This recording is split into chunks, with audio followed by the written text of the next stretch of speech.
Hey guys, it's Tracy. I know I haven't been very consistent with my videos lately. It's just uni has been sucking me in and I have not had any free time whatsoever to do anything. So it's been a bit tough, but I don't have a lot on at the moment, so I'm gonna try and get back into making more videos for you guys, and hopefully you guys are okay with that. Today though, I'm going to be doing a sort of mashup review again of the couple of books that I have read the past week or so, 2 weeks maybe, but I am only going to be mentioning two, and then I'm going to be doing an in-depth review for the last one. So the first one that I want to talk about is A Monster Calls by Patrick Ness, and this is a sort of a children's picture book. Very thick for a picture book though, and it centers around a boy by the name of Connor, and his mum is diagnosed with cancer and somehow the medicine isn't working for her, so she's on the verge of dying, I guess, and he gets these terrible nightmares all the time, and the tree at the back of his house becomes a monster in which he converses with, and as much as Connor isn't scared of him, the monster shows him all these different stories about things that have sort of like a meaning to them. And if you think of A Christmas Carol, when Scrooge has these ghosts visit him about the past, the present and the future, it is something similar to that, except the stories are actually not very happy and they're quite realistic. I absolutely loved this. I thought it was a very compelling novel, very beautiful as well.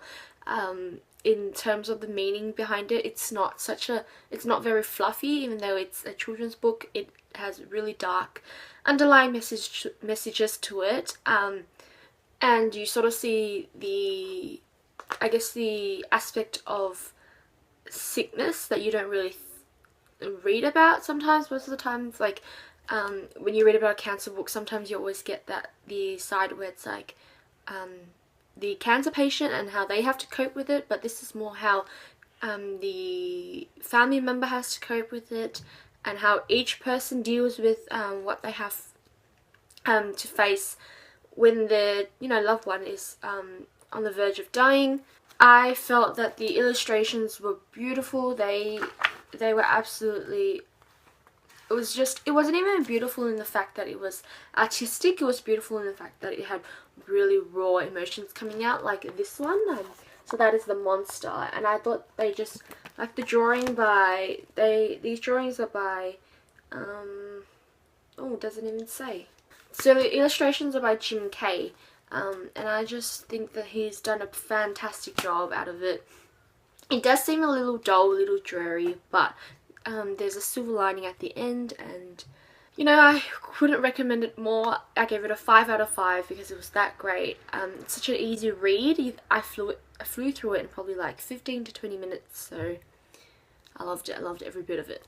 I'm pretty sure I mentioned it in my wrap up as well, but I just wanted to talk a bit about it again here, just so you guys could, I'm pretty sure a lot of people have read it already, but it's definitely worth reading. The next 3 books that I want to talk about is part of a series actually, and that is the Uglies Series by Scott Westerfield. So the first book is Uglies, the second book is Pretties, and the third book is Specials. And first off, I have to say I'm very glad they came out with new editions, because the first edition wasn't that great looking, but these ones look absolutely amazing. I just love the simplicity of it, but also how much it carries in meaning. So you can see there someone's undergoing plastic surgery, and then in this one someone is undergoing plastic surgery yet again, and in this one it's a little bit more different, but it still has a great impact to it. Essentially the series is about a dystopian world where once a person turns 16 they undergo plastic surgery and they become a pretty, and they live in a new town where the pretties live before they sort of get a job and live the normal life, I guess. And it's such a ritual, like you have to do it because that's how the society sort of functions. So everyone who is under 16 are uglies, and they are considered of lower class, I guess. This was one of the first dystopian series I had ever read back when I was in high school. I don't think I ever finished specials though, which was why I reread it this month, and also because of the year-a-thon. I have to say it wasn't as great the second time around. I'm not sure why, but I think the story just didn't grip me as much the first time around. I certainly don't remember anything about it. I wasn't thinking, oh, this is going to come up next, this is going to come up next when I was reading it, because it was that long ago that I just didn't remember anything. I have to say there was not a lot of character attachment for me. I didn't feel as strongly for any of the characters besides Zane, and I felt like Zane got the really bad end of the stick towards the end, but I'm not going to spoil anything. I'm just going to say that's probably what added up to my disappointment as well, is because of how like what happened to him at the end. In terms of female protagonists, I think Tally is a great example of, you know, a strong, independent female who can stand up to authority, stand up to her friends, and you know, fight back. But at the same time, she was still prone to manipulation, and there were some things that I just didn't understand about her. Even towards the end, I was like, okay, well, you know, she did have a lot of growth. I could see that she was becoming stronger as the time went on, and she was very intelligent, but it was hard to sort of like her. The characters that I didn't like was Shay, because, and I think it's the way that Scott Westerfield wrote her, because at the beginning she's the one who, you know, persuades Tally to sort of run away from society, because Shay doesn't want to be the one that's going to be turned pretty, whereas Tally is totally in love with the idea because she wants to join her best friend in the new pretty town. So when Shay runs away, Tally is made to go follow Shay and bring her back, but of course things don't work out.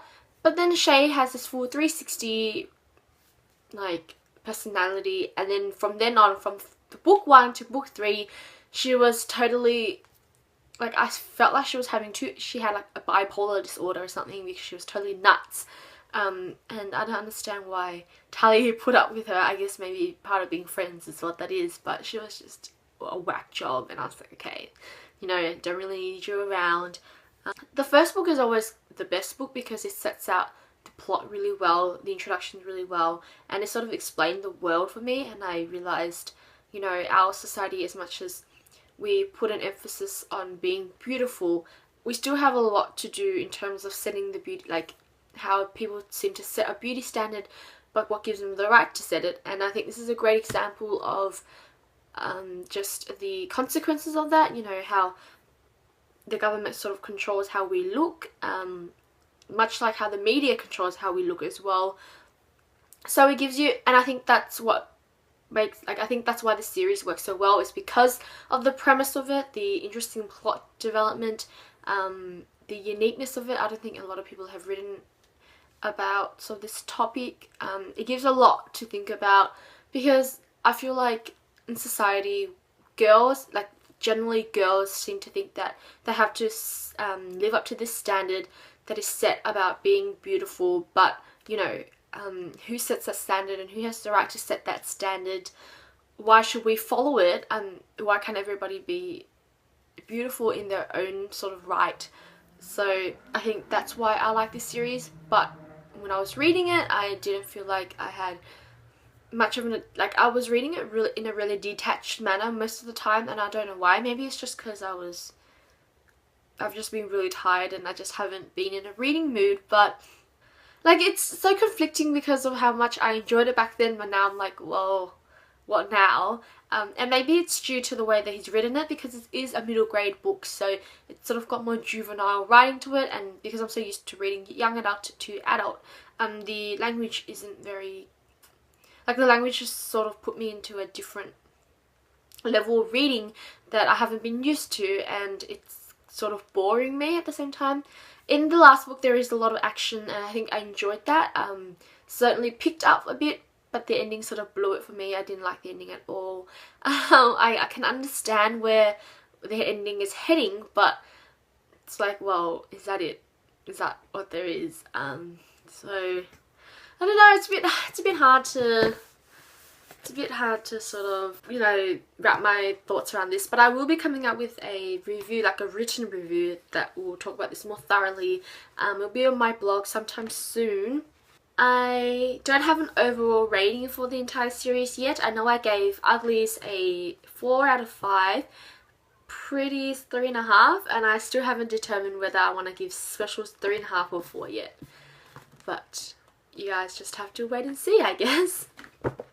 So now we come to the last book that I want to talk a lot more about in depth, and it is Vicious by V. Schwab, and I'm pretty sure everybody in the booktube community knows about this book. It's certainly very famous, and I think that's all thanks to Reagan of Peru's Project and Jesse from Jesse the Reader. I got this when he was first starting to become hyped out, so it's like last year, and I never got around to reading it until last month. Safe to say it was a very, very good read. I'm glad I read it. I'm glad I bought it as well. I can see why it's so well loved. For me though, I had bits and pieces of it that I really, really enjoyed, and then other pieces where I was just like, meh. I didn't give it a 5 out of 5, so that means that I didn't love it as much as I thought I would have, but it was still an exceptional story.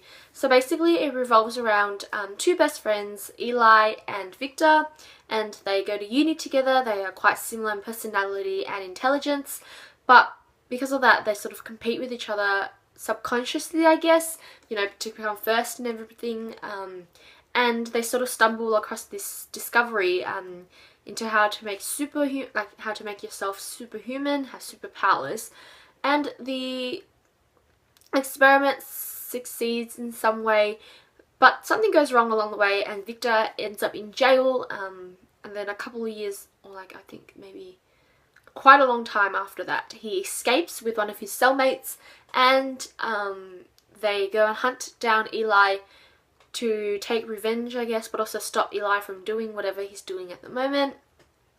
It is such an action-packed story. I loved it. I think it was, like, in terms of the premise, it was very interesting, especially when they were explaining how to become superhuman. I think I sort of got lost in a way in terms of the theory bit. They were talking about like EOs, extraordinary people, and how the nerves and stuff, yada yada, and because I don't really like do science or anything, I was like, what? But it worked really well. I think it was simple enough for me to understand, but also very complex that it seemed really scientific and believable.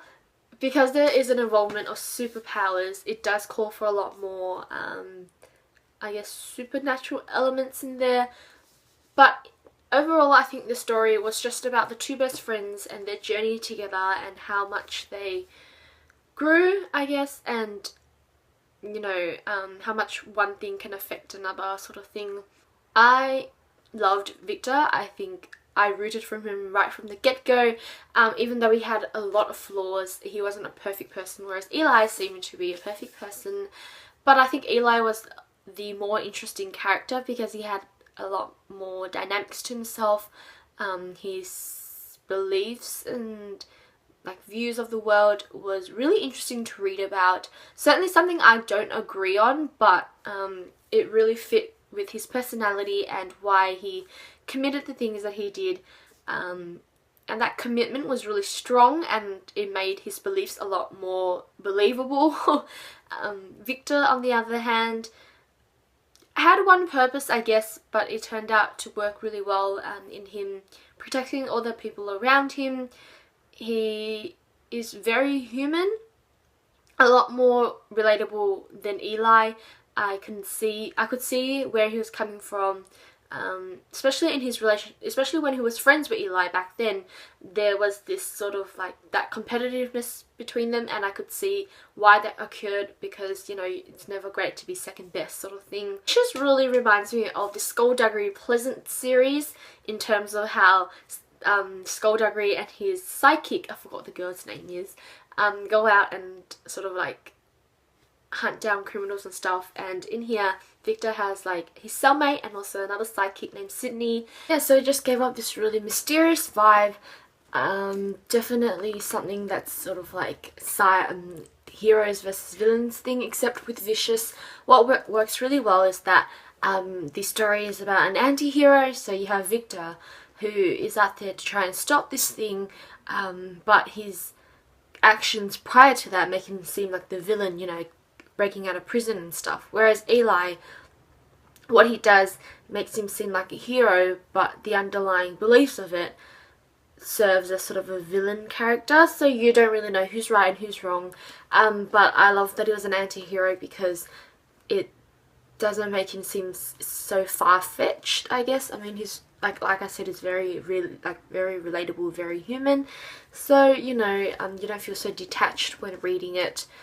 Apart from that, I think I did like all the other characters. I liked Sydney and Victor's cellmate Mitch, I'm pretty sure, quite a lot. I thought that they brought a side of him, like a side of Victor out that you don't really expect to see, but I appreciated it. I'm not sure if I enjoyed the character that followed Eli. It does take a while to sort of get used to the characters, and you don't really get a character development starting until you hit the flashbacks, and that's how this story sort of tells you what happens during the uni time, when they're friends, and then what happens with the experiment. Oh, sorry, I keep looking out the window. This is not good. Yeah, so what happens during the experiment, how they come to discover it, and what happens to make Victor get into jail. So it goes through a series of flashbacks, which I think works. Sometimes flashbacks sort of detract from the story. You're so engaged, and then you're pulled back. But with this one, it just transitions really well, and I like it because it builds the intensity to the final confrontation at the end. You get it's really easy to determine when you're in a flashback or not because of the chapter title. So you have 12 years beforehand, or like 1 year before meeting each other, yada yada, and the countdown really builds the intensity, and you know, the anticipation just bubbled inside me, and I really wanted to reach that point, and it was insane. I'm not sure if I enjoyed the confrontation that much. I think it helped to reconcile some of the factors between both of the characters. The ending was... I really wish there was a sequel just to see what happens afterwards, because the ending was sort of really open-ended. It wasn't like unsatisfying, but I would have wanted to know a bit more about what they were going to do with their lives after that. It also, like, scientifically, it also really explores the whole entire thing about playing God sort of thing, you know, determining people's fates, acting out because you think it's the right thing to do, but you don't know if it is or not.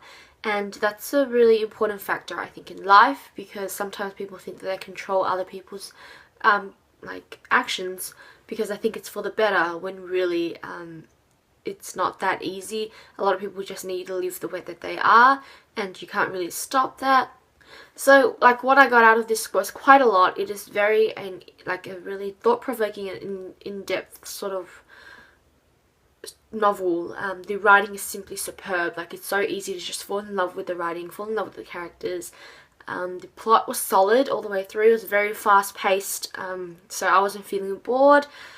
And I just think it would probably be a really good movie if they did it right. I've heard a lot of people say that this should be turned into a movie, and I agree, because I think it would look great on screen. It was good to read, but I think it would just be amazing to just watch because of the whole entire supernatural things, so like all the CG effects, yada yada yada. So yeah, I do highly recommend this. I think I only gave it a 4.5 out of 5 though. Like I said, there was some bits that I was just wasn't too sure about. I don't know if I explained it enough in this video. My bad. But yeah, so definitely go read this. It is worth the hype. That is all for today. I really do want to put up a video for you guys. I know this video has been a bit choppy and stuff. I'm really sorry, but I'll be back in my game. And I'll definitely be coming out with new videos for you guys. If you've read any of these novels, then just let me know down below in the comments what you thought about them. So yeah, I hope you guys have a great day. Goodbye!